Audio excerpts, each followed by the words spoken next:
I'm Terry Baling, Director of Communications at Haven for Hope, and today we're going to talk to Felisha, who was a former client at Haven for Hope and is coming back on June 10th for the big celebration, graduation celebration we're having for our clients, the first one since COVID. So thank you so much for joining us, Felisha. You're welcome. Felisha, I'd like to start with maybe what first brought you to Haven for Hope. Well, I was 22 and I didn't have nowhere to stay. Like, I didn't get along with my mom, because I haven't seen her in like years. And so we didn't really have a relationship together. So I started staying in PCY with my ex-boyfriend, Lawrence. And then I ended up getting pregnant with my daughter when I was 24. And I was drinking really bad before I got pregnant, and I was smoking weed. And when I got pregnant with her, that's pretty much like when that whole maternal light came on, and it was time for me to stop living my life and live for somebody else. And at the time, I was scared because I didn't know anything about being a mom, but I was always raised that when you do something, you have to take the responsible way, do the responsible thing. And so giving her up was not the responsible thing. So I was like, you know what, I'm not ready to be a mom, but I guess, God has another plan for me. Okay. Well, and some of our viewers may not know what PCY is. We call it the courtyard now.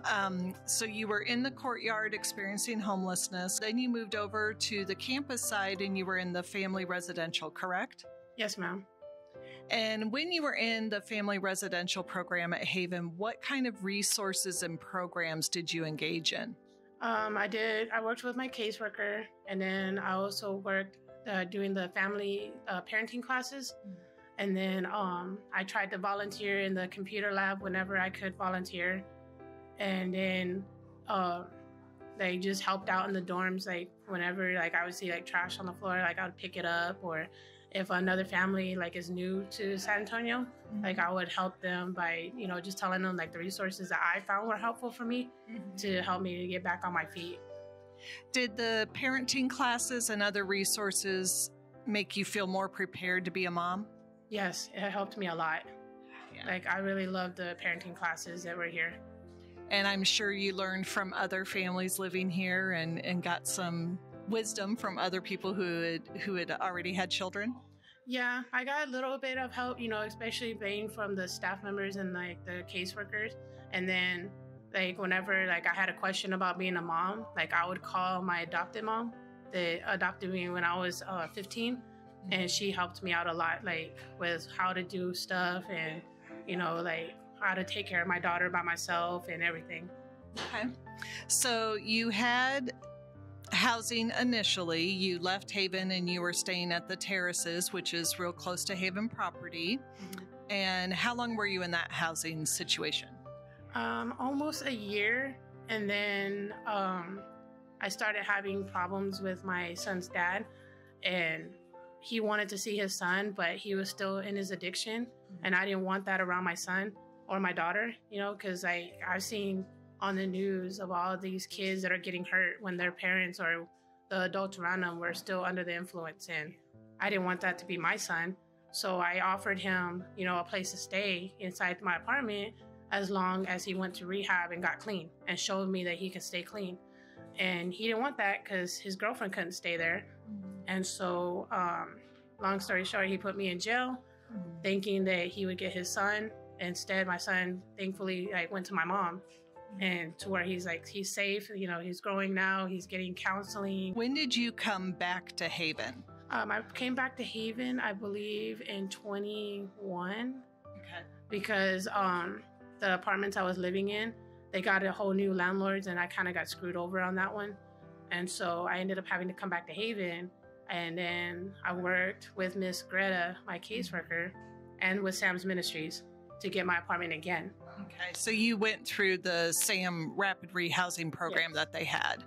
So you were able to get through the program pretty quickly. Did you access any different resources the second time you were here? I did take the Money Smart class, and it helped me to learn how to balance my money and to shop smarter, and don't get the name brand expensive stuff. because that's like kind of a waste of money. Absolutely. I learned that the hard way. So when you got into your new housing situation, I believe you recently got a voucher in May. What does that voucher mean? Well, my apartment is originally $1,295 for a 2-bedroom, 1.5 bath.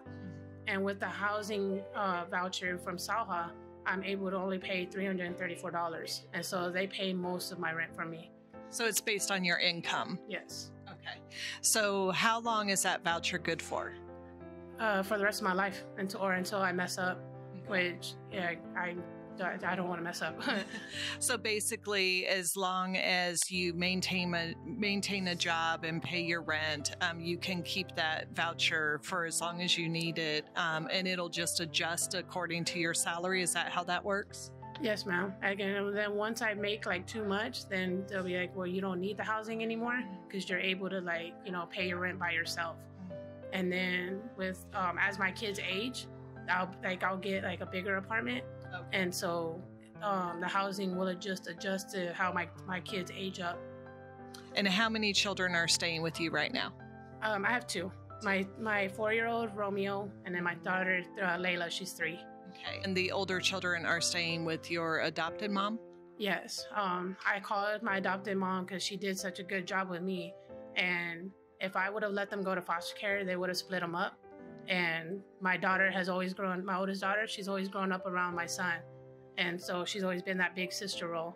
And so I called my mom and I said, I need your help. Like, I don't want them separated. Like, I want them to stay together. And so she said, okay, well, send them to me. And do you see them often or interact with them?